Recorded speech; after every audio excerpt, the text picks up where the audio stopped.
जी हाँ, आपने बिल्कुल सही थंबनेल देखा है, बिल्कुल सही टाइटल देखा है। बहुत सारे लोगों को इंडिया के अंदर प्रोहिबिट किया गया है, रिस्ट्रिक्ट किया गया है कि वो शेयर मार्केट के अंदर ट्रेडिंग नहीं कर सकते, इन्वेस्टमेंट नहीं कर सकते। आज की डेट में कोई भी व्यक्ति सिंपली क्या करता है, एक मोबाइल फोन के जरिए एक डीमैट अकाउंट ओपन करता है और उसके अंदर शेयर मार्केट में ट्रेडिंग करता है, इन्वेस्टमेंट करता है। वो कहीं पर भी यह चेक नहीं करता कि क्या वो शेयर मार्केट के अंदर ट्रेडिंग कर सकता है, क्या उसको अलाउ किया गया है, क्या वो शेयर मार्केट के अंदर इन्वेस्टमेंट कर सकता है, क्या उसके ऊपर कहीं कोई रिस्ट्रिक्शंस तो नहीं लगाई गई।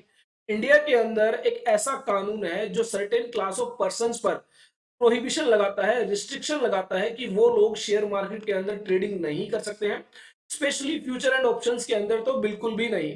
इसके अलावा उन्हें शेयर मार्केट के अंदर इन्वेस्टमेंट करने से भी रोका गया है।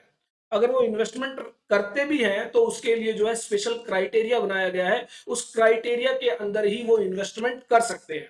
तो आज की हमारी इस वीडियो में हम डिटेल में डिस्कस करेंगे कौन से वो लोग हैं जिनको रोका गया है, प्रोहिबिट किया गया है, रिस्ट्रिक्ट किया गया है, और अगर ऐसे में वो लोग ट्रेडिंग कर रहे हैं, इन्वेस्टमेंट कर रहे हैं तो उन्हें क्या करना चाहिए।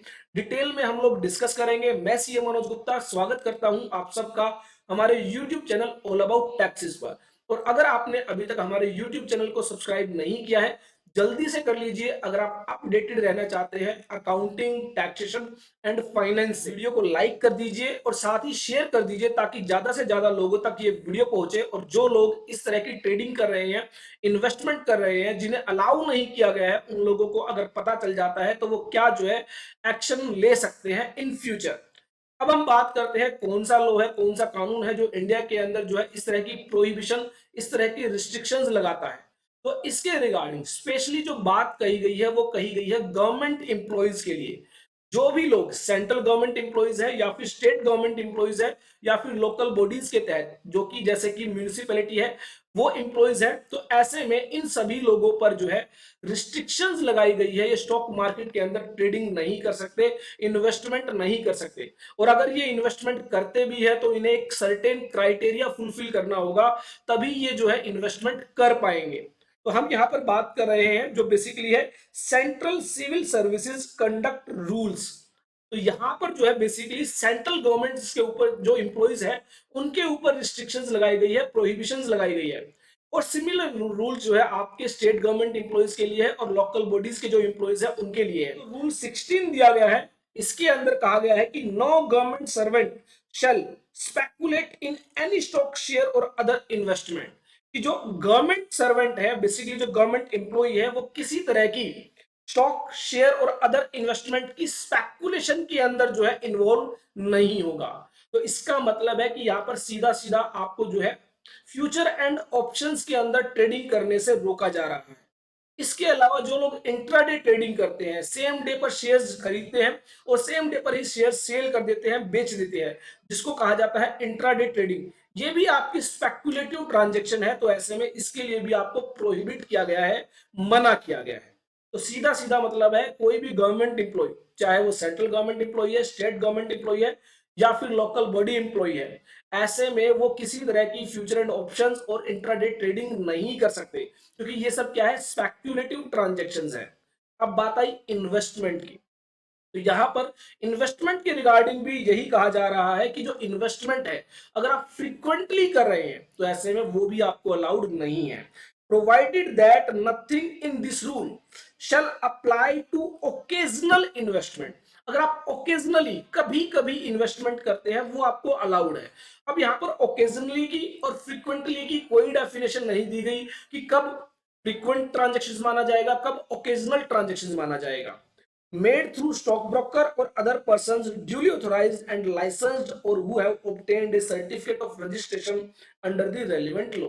तो स्टॉक ब्रोकर के जरिए अगर आप जो है ओकेजनली इन्वेस्टमेंट करते हैं वो आपको अलाउ किया गया है, लेकिन फ्रीक्वेंट ट्रांजैक्शंस और सेल और परचेज और बोथ ऑफ शेयर्स, सिक्योरिटीज और other investment shall be deemed to be speculation within the meaning of this sub rule।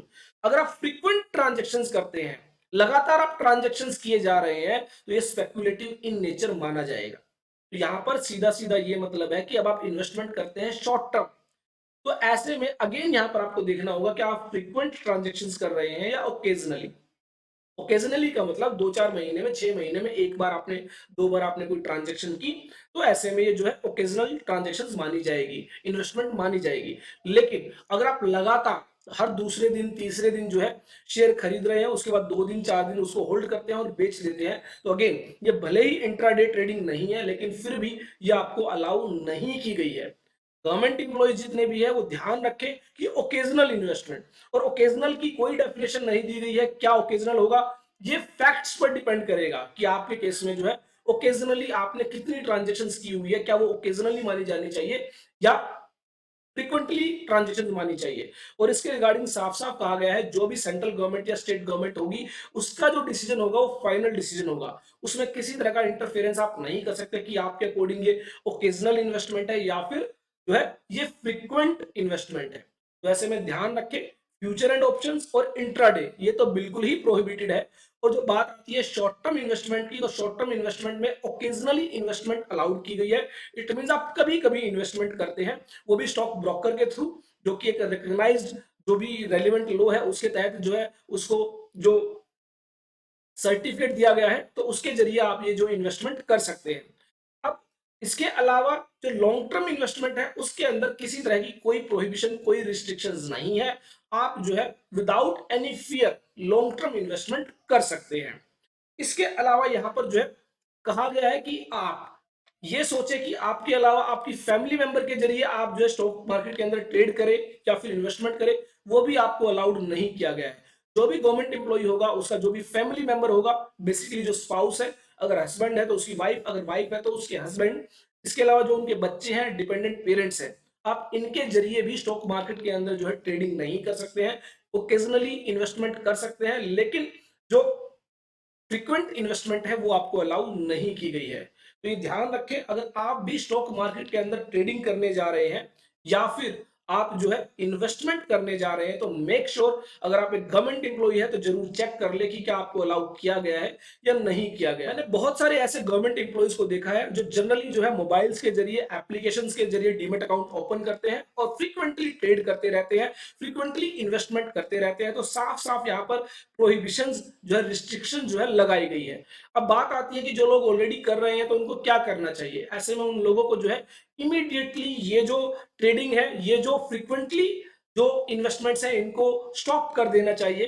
हाँ, आपको ये अपनी इनकम टैक्स रिटर्न्स के अंदर तो डिक्लेयर करना होगा। बहुत सारे लोग ये सोचेंगे कि इनकम टैक्स रिटर्न्स के अंदर डिक्लेयर ना करें तो ऐसे में क्या होगा, जो आपकी इंफॉर्मेशन इनकम टैक्स डिपार्टमेंट के पास है उसके साथ मिसमैच हो जाएगा और आपको नोटिस भी आ सकता है। तो वो गलती आप ना करें। अगर आप अभी तक ट्रेड कर रहे थे, इन्वेस्टमेंट कर रहे थे फ्रीक्वेंटली और आप एक गवर्नमेंट एम्प्लॉई है और आपको रिस्ट्रिक्ट किया गया था, तो ऐसे में इमीडिएटली बेसिस पर आप इसको स्टॉप कर सकते हैं। और जितनी भी ट्रांजैक्शन आपने अभी तक की है उसका जो भी प्रॉफिट लॉस है वो आप अपने इनकम टैक्स रिटर्न के अंदर जरूर डिक्लेयर कर दें। और आगे से जो है जब तक आप एक गवर्नमेंट एम्प्लॉई है, आप किसी भी तरह की कोई भी ट्रेडिंग स्टॉक मार्केट के अंदर कोई भी फ्रीक्वेंट इन्वेस्टमेंट जो है ना करें। मेरी यह वीडियो आप लोगों के लिए यूजफुल होगी और ढेर सारे ऐसे ही यूजफुल अपडेट्स के लिए जो है देखते रहिए, लाइक करते रहिए हमारे YouTube channel all about taxes को। इसके अलावा आप हमारी ऐप डाउनलोड कर सकते हैं प्ले स्टोर से। डिस्क्रिप्शन में भी लिंक दिया गया है जहां पर बहुत सारे अच्छे कोर्सेज आपको मिल जाते हैं regarding income tax, GST, TDS, ESIC, EPF. तो फिर मिलेंगे एक नई वीडियो के साथ। देखते रहिए, लाइक करते रहिए हमारे YouTube channel all about taxes को।